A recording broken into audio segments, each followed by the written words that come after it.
अस्सलामुअलैकुम नाज़रीन, नई वीडियो में खुशामदीद। नाज़रीन, आज की इस वीडियो में हम आपको सूक वाकिफ़ के बारे में बताएंगे। सूक अरबी ज़बान में बाज़ार को कहते हैं। सूक वाकिफ़ एक ज़माने से कतर वालों की ज़िंदगी का अहम हिस्सा रहा है।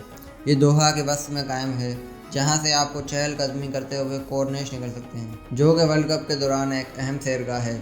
इसकी तामीर असर 9 हुई है और मौजूदा बाज़ार इस जगह पर वाक़या है, जहाँ दारुल हुकूमत की पुरानी और 7 साला तिजारती मंडी वाक़या है।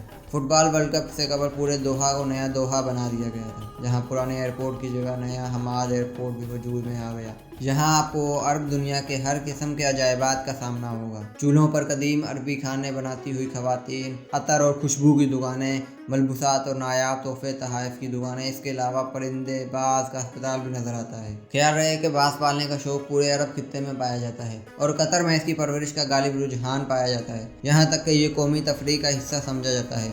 सूक वाकिफ़ में आपको 2 मंजिला इमारतें नजर आएंगी, लेकिन इसकी एक ही मंजिल आबाद और पूरी मंजिल महज सजावटी हैसियत रखती है। यहाँ आप पैदल ही चल सकते हैं, जबकि खाने के लिए मुख्तलिफ जायके आपको अपनी जानिब मुतवज्जा करते हैं। लुबनानी खाना हो कि तुर्की, इंडियन, पाकिस्तानी और अफगानी खाने भी आपको नजर आएंगे। आपको जगह जगह लोग चाय, कहवा, हुक्का या शीशा पीते नजर आएंगे और पूरा बाजार वर्ल्ड कप में शामिल ममालिक के परचमों से भरा दिखाई देता है। आपको इसके दोनों जानिब बड़ी मसाजिद नजर आएंगी, जबकि फुटबॉल की मुनासबत से फीफा के तरानों की धुन भी सुनने को मिलती है।